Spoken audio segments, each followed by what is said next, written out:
and this is This Evening. Millions of women call him the sexiest man alive. You're getting good in your old age.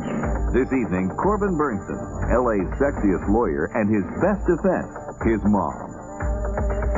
She's been behind bars for 14 years. I'm romantically in love with him, but it's more than that. He's given me more than any creature on earth. This evening, Squeaky Fromme, still under the spell of Charles Manson. Was there an airline cover-up in the crash of Pan Am Flight 103? Why wasn't I given a chance to tell Marina not to take that flight? The troubling question surrounding the Lockerbie disaster. I need answers. I need to know. This evening.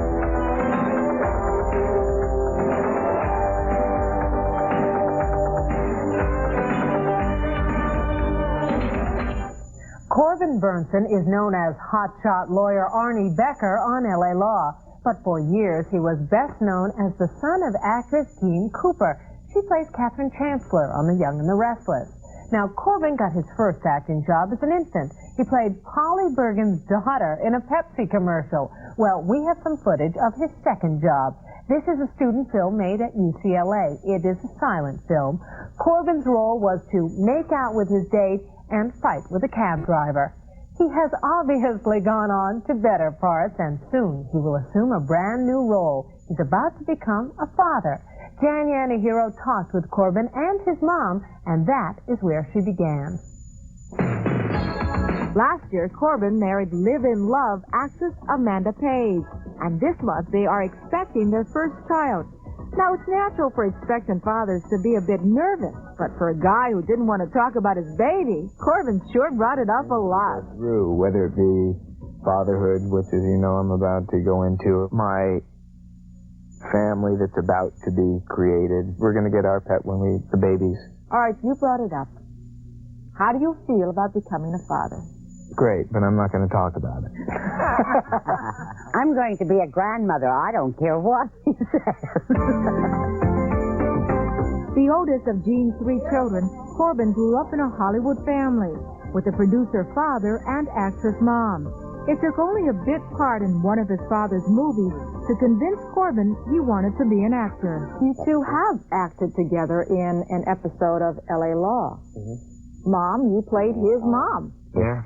I think one of the funniest things about that, Jan, was after we had talked and we were sitting around and we were saying, what if Stephen Botchko goes back and says, I don't know, she's all wrong for his mother. How is Dad? We're getting a divorce. What? What happened? It's none of your business. There are certain things you do not discuss with your child. Now, here are the bank accounts, a list of all our stocks and bonds, last 10 years' tax returns. Ballpark figure. How much alimony do you think we can squeeze out of him? Ironic, though, that, the idea was that you were going, in the story, you were going for a divorce. You come to your son, Arnie, the divorce attorney. Yeah. And, in fact, your own family went through a divorce.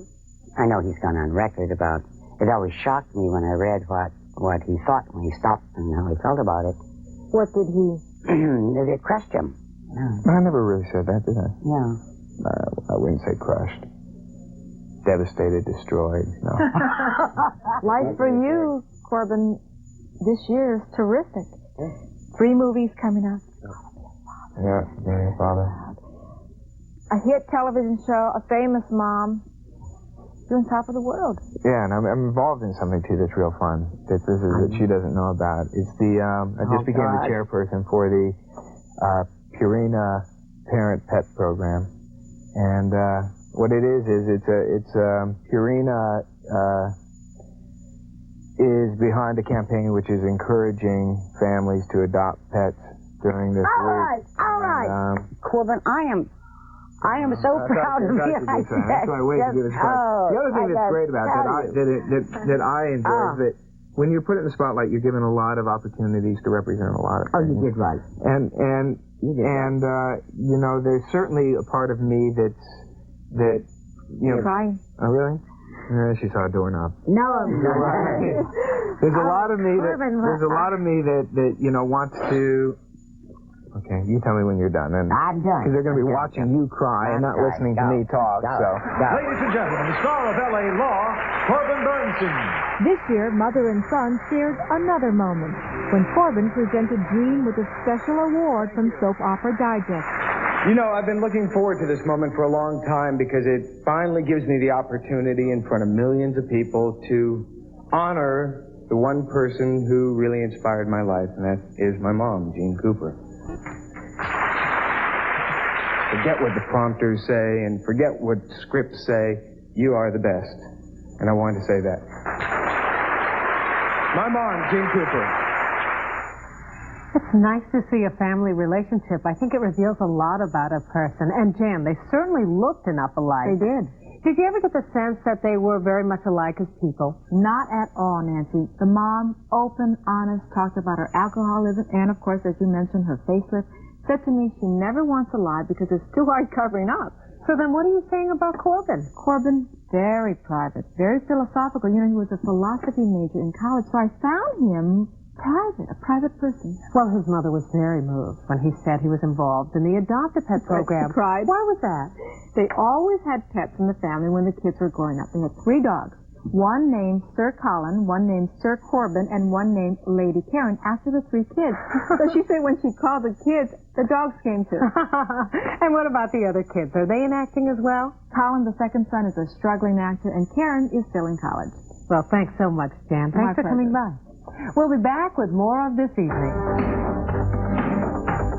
Next, an airline cover-up in the Lockerbie tragedy. Why wasn't I given a chance to tell Marina not to take that flight? We just kept looking at the news, hoping, they were going to start saying we have survivors. But that was the worst day of our lives. I mean, this is hell. What I'm going through is absolutely hell. And, if my life would end, it would make me very happy. For the people you just met, the nightmare of Pan Am Flight 103 will never be over. On December 21st, 1988, as the flight passed over Lockerbie, Scotland, a bomb hidden in a radio cassette player exploded. 270 people were killed. After 2.5 months of investigation, so many questions still remain. The security was supposed to be tight, so how did the bomb get on board? Why weren't passengers warned of a bomb threat? Mike Hegedus talked to some people who want the answers. Why wasn't I given a chance to tell Marina not to take that flight? Why did she have to sit in seat 29A? Why? Okay, we're going in on the Marina now. Say hi. 16-year-old Marina Hudson was the first American girl to be accepted at Exeter School in England. Her mother, Eleanor Hudson, visited Marina with her home video camera. What she did is she gave a farewell speech to everyone. I'm having a lot of fun here. Hard work. It's been really tough, but it's worth it. When are you coming back? Coming back December 23rd. We're going to have a party. The day you land, we're having a party. For all family members and friends of the victims of Pan Am Flight 103. But when Marina's family and friends gathered, it was for her funeral mass in Albany, New York. Her father, Paul Hudson, is now the steering committee chairman for the group Victims of Pan Am Flight 103. Their aim is to support one another, lobby for reform of security procedures, and to uncover the answers to some of the disturbing questions that surround the downing of Pan Am Flight 103. This security gap that we have, it is, instead of being addressed, being covered up. It must be exposed. And the officials who are involved with the cover-up are the same officials, basically, that made these horrendous blunders in the past with not instituting security measures for checked luggage. Hello. How are you? We're just getting ready to go out to the Eiffel Tower and all. Wendy and Jay Giebler had been married for only 9 months when he boarded Flight 103 to go home for the holidays. Wendy had taken a flight from London just 5 days earlier to beat the Christmas rush. A phone call to the American Embassy in Helsinki on December 5th threatened that within 2 weeks, a Pan Am flight from Frankfurt to the United States would be bombed. The FAA and State Department issued security bulletins to Pan Am and U.S. embassies. but not to the general public, the crew or passengers of Pan Am flights. We've been told that there were memos posted in the embassies, and we are also getting a lot of conflicting information about who knew and didn't know. But the most important thing is some people did know and others didn't. And there were even people on board the plane that did know about the warning. Some people were made aware of the warning. The American Embassy in Moscow posted a notice in its cafeteria telling of the threat against Pan Am. A State Department source revealed that members of the embassy staff or American community in Moscow did in fact change their travel plans. It is unknown whether any of them had been booked on Flight 103. 4 State Department officials that perished on 103 worked in positions where they would have had access to the alert. But despite the posting in the Moscow embassy, the policy is not to inform the public of non-specific threats.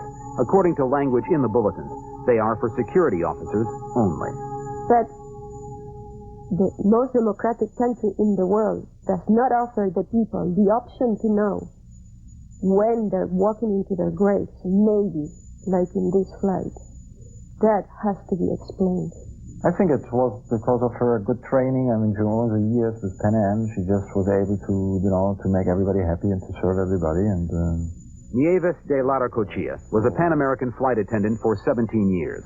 She was one of 18 crew members on board 103. Her husband and sister question how the airline handles security for its crews. I need answers. I need to know. And I would like these people prosecuted and indicted and exposed, like any criminal, because I consider them all criminals in a way or another, some of them more than others.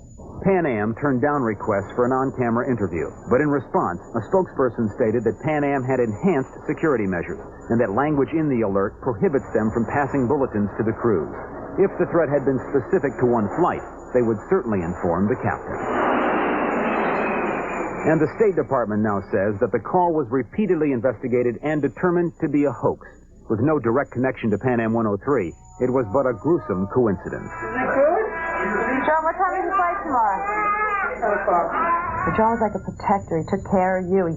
He took care of his friend. He was a big, strong guy. To be assured a seat on Flight 103, John Ahern had booked his reservation months in advance. Most disturbing to the victims' organization are rumors that 103 had been fully booked weeks prior to departure. But even though it was during the heavily traveled holiday season, Flight 103 had seats open when it flew on December 21st. The fact that there was 168 empty seats on that flight, it seems like the word leaked out to a certain few. It just so happened that all others weren't that lucky. I wish that somebody who was warned would have the guts to come forward and let us know what information that they were given that our loved ones weren't.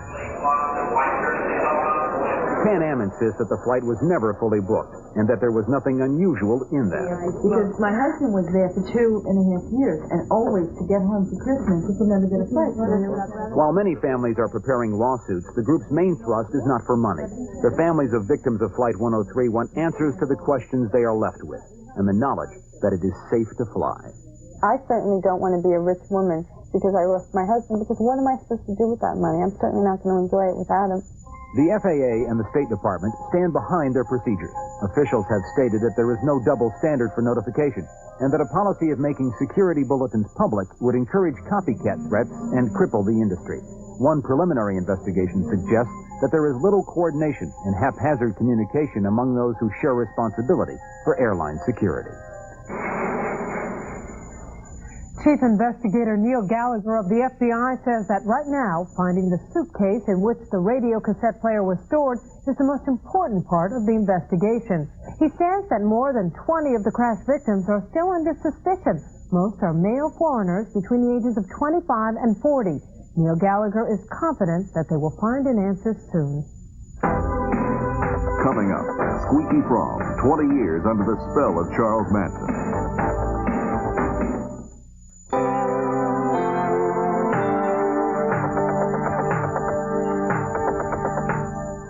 A few years ago, Squeaky Fromme said she thought Charles Manson was the earth and the air. Today, Squeaky Fromme is still Charles Manson's most devoted follower. She became front-page news in 1975 when she aimed a .45 caliber pistol at President Gerald Ford. At that time, she said she didn't want to kill him, she just wanted to get attention. Sometimes the things Squeaky Fromme says seem pretty harmless and almost normal. But when you really listen to her, a different picture emerges. A picture of a woman who is deeply disturbed and who, after 22 years, is still under the spell of Charles Manson. It's been nearly 20 years since the summer of 1969 when the Manson family murders shocked the world.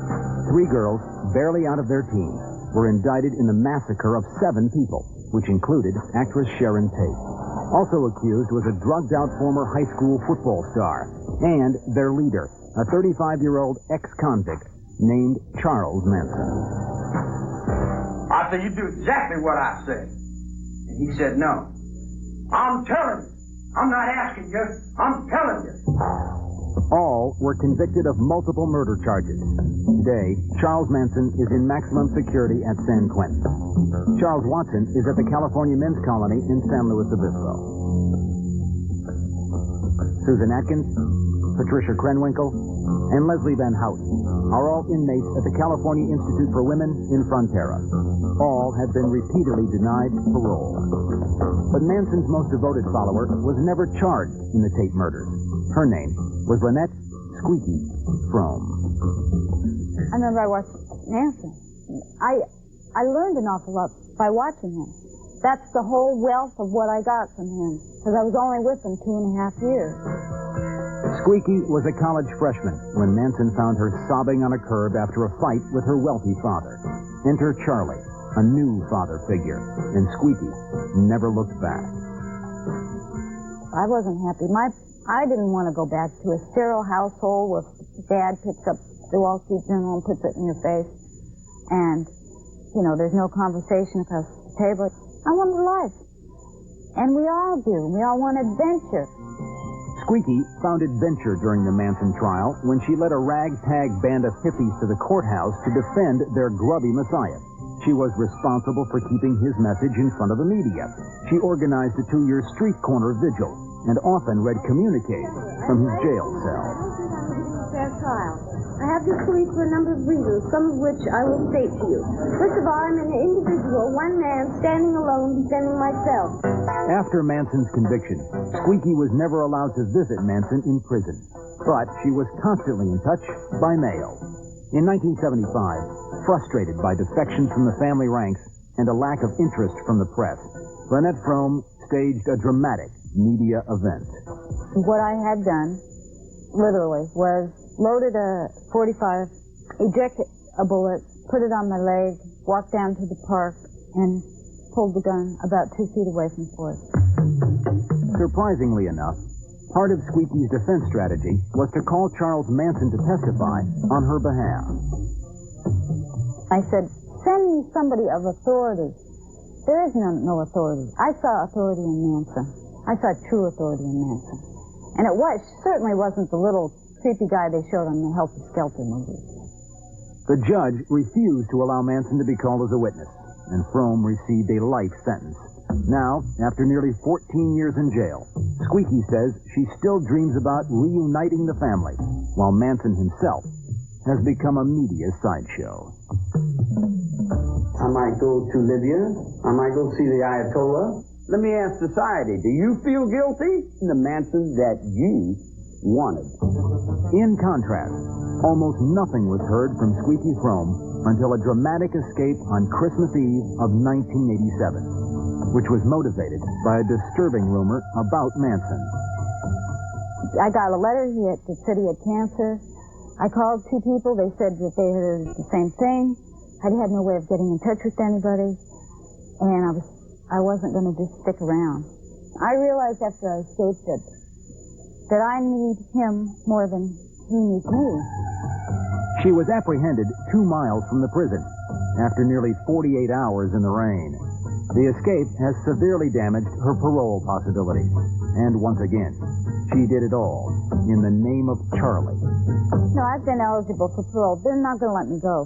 I'm being used, but I put myself in the position and I'm taking the consequences. I got tangled in the web. Sometimes I wish the spider would have eaten me. Had I known a little bit more, I could have probably done some things to be able to get Manson out. If I if I had it in me, I would have done a lot more. At 41, Lynette Squeaky Fromme remains behind bars after spending her entire adult life trapped in a shared madness with one of the most hated men of the 20th century. So why does she seem so happy? I'm romantically in love with him, but it's more than that. He's given me more than any creature on earth. Anyone. Last year, when she was on trial for her escape attempt, Squeaky Fromme served as her own defense. It made for a peculiar courtroom drama. She called herself as her only witness. She questioned herself on the correct pronunciation of her own name. She even cautioned herself that she was talking too much. At one point she said, "Wait a minute, you're getting ahead of yourself." She was found guilty and given an additional 15-month sentence.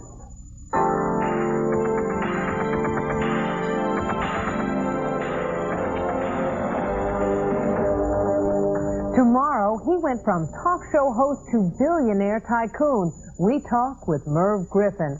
Plus, stars in court fighting back against the tabloids. Come on, move out of the way. Move. They'll stop at nothing to get their story. Nothing will ever take away the pain and harm that this article has already caused. On the next this evening, stars in court, suing the tabloids to regain their privacy. They hurt me, and they're paying for it. Thanks for joining us, everyone. I'm Nancy Glass. We hope you've enjoyed this evening.